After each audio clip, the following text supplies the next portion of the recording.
Hello there everyone, I'm doing my first video review, Flatout. Mind the low qual graphics, I'm recording with my iPod. Yeah. So there's two modes that you can start out with. First off is just multiplayer and single player. You get your basic options, and for some reason they put credits there because everyone pays attention to the credits. This was actually developed by Bugbear Entertainment, cooperating with Empire Entertainment.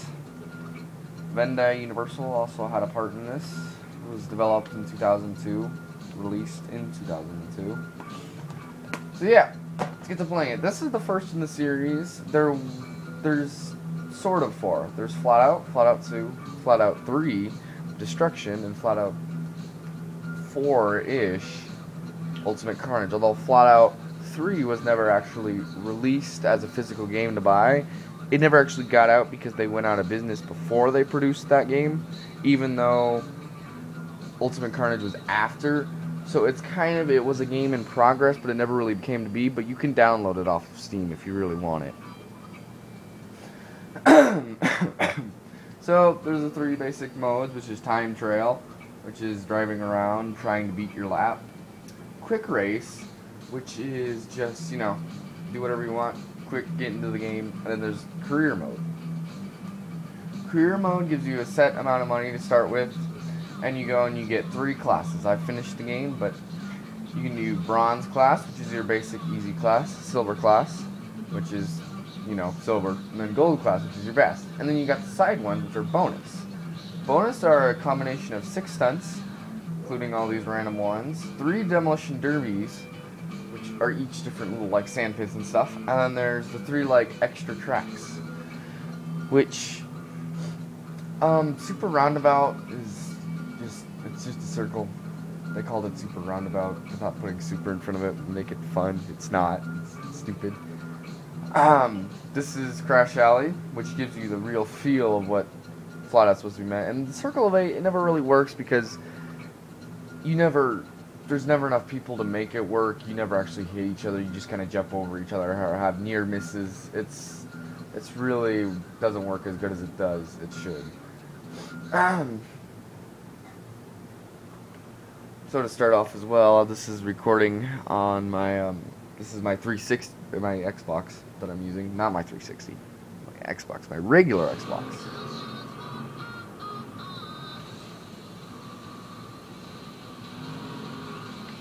So yeah, so you can drive around, you just smash into other people. The damage graphics are pretty fun, I'll give you that.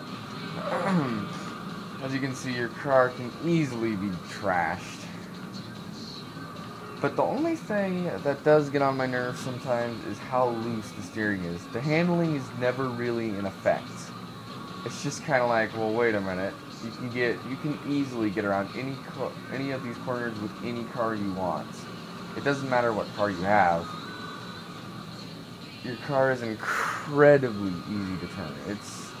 It does take down some of the fun sometimes, and then your car can easily crash out of your car as well. Just hitting whatever you want. But yeah, it's still got the main idea. It's very rough. It's not as souped up as some of the other versions of the game are.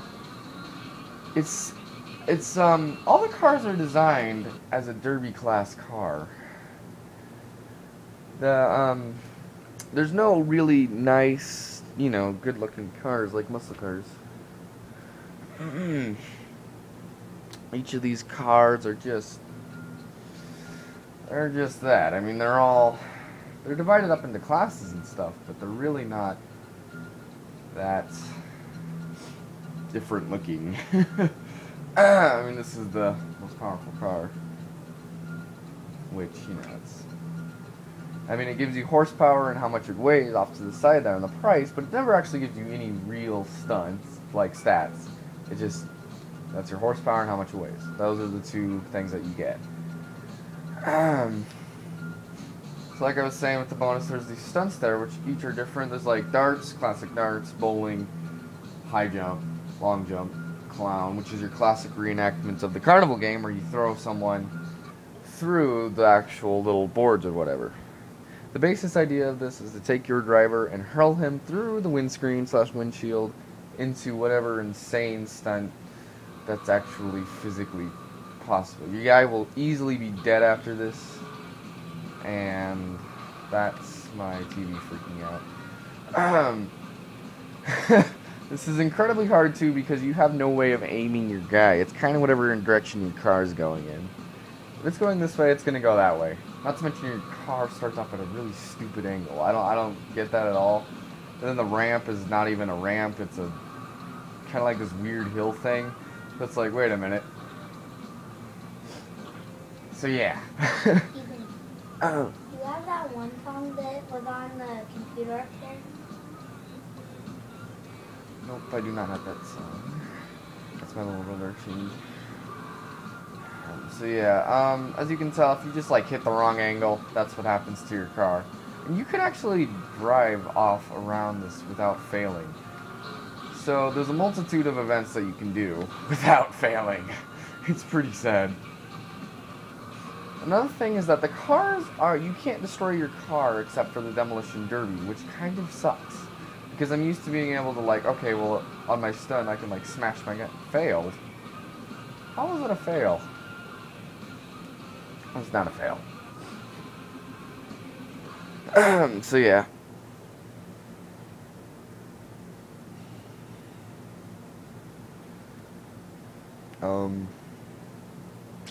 Yeah.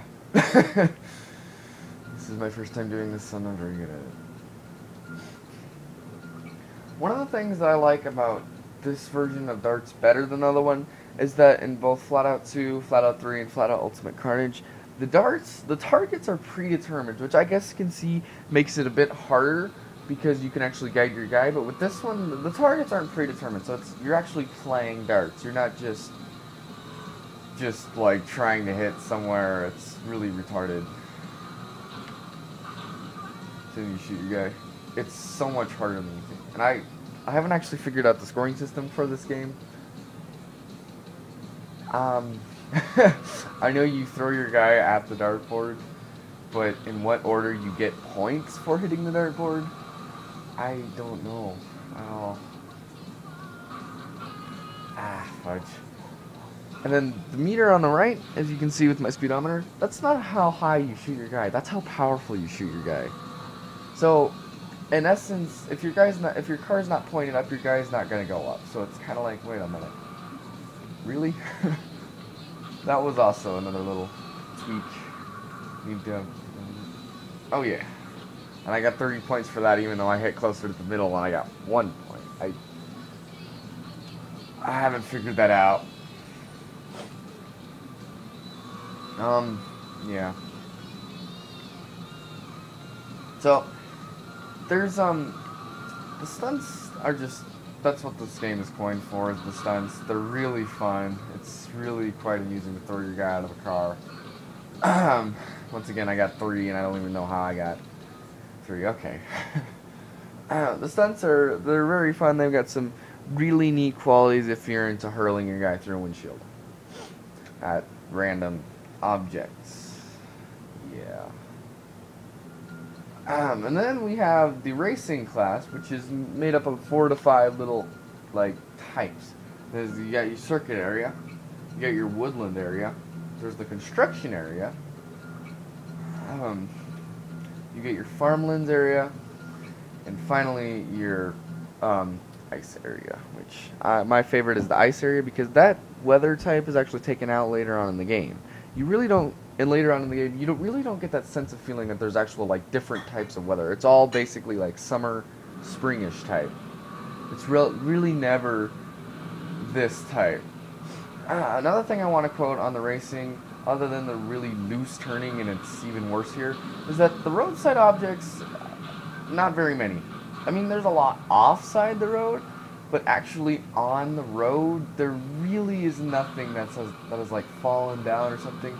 Usually like a barn's fallen down, you have to drive through it or something. There's no real on-side hazards, really. I mean, yeah, there's something right there, but there's never a real feeling of there's something in your way and you have to go through it. I could easily not hit anything in this game if I really had to. And you can also do free roam if you really just don't want to race. You can just drive anywhere. It gives you an arrow and tells you to reset, but you don't actually have to until you flip your car over or something stupid. You just do whatever you want. It's really fun. I don't know. And then if you hit your car too hard, he doesn't know what a seatbelt is, so he actually comes flying out of the windshield, which is pretty amusing in all points of talking. Your car can easily be junked up. It doesn't take that much to junk your car up. It really, I think the damage used on it, you can just go and like, bam, and look at that. There's a huge, hold up. Now there's a huge giant dent in the back of my car, and I didn't even hit it that hard. That can get a little unnerving if, like, well, the first lap of the race, your car's already totaled. So that takes down some of the fun of, like, well, going through and trying to make your car survive. Your car can never die on the races either. You can do no matter what you want to it, and this thing will just have the engine catch on fire. It's really, really not that hard. But the racetracks also they're really not that complicated. If you're a beginning racer, I suggest this, because, I mean, it's arcade style. You don't have to worry about handling and stuff, because all handling is easily, like, the best you can get. You don't have to really focus on it.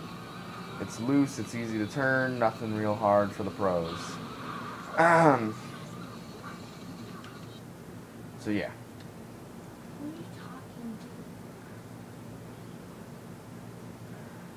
So, yeah. Flatout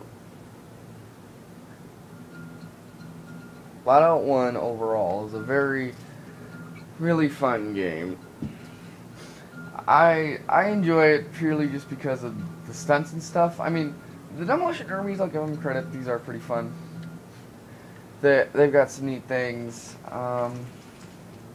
I mean, you just have to experience it for yourself. It's a pretty fun game. Handling's loose. It's a really easy game to get through and just pick up and play. You don't have to worry about, okay, what am I on? Do I need to, like, cheat my way through this? Am I going to be able to survive the game? It's really easy. There's nothing real hard about this game that you won't be able to learn in the first few seconds of it. The controls are a little bit wacky in some points. Like, if you go for the 360 version of it, the bumpers are the acceleration rather than the actual triggers. And if you hook up your 360 controller to the computer, one of your triggers is reverse, your right trigger, and then your left trigger is enter. And one reason I didn't record this on the computer is because I would never figure out how to do that. Wait a minute, enter, left trigger, X would be accelerate, and then, yeah, it's really weird. But this is the only game that you can actually destroy your car. And when you destroy your car, that's as worse as it gets. Your car doesn't explode in a fantastic fashion, which I think is another reason they came out with another version, because they wanted to give people that real sense of the feeling of, holy crap, I'm going to explode something. But it's got the basic idea, which is really fun. You can throw your guy through the stadium and stuff. So yeah, that's Flatout. Very fun game. Overall, I give it about a 7. It's average, pretty fun, arcade style.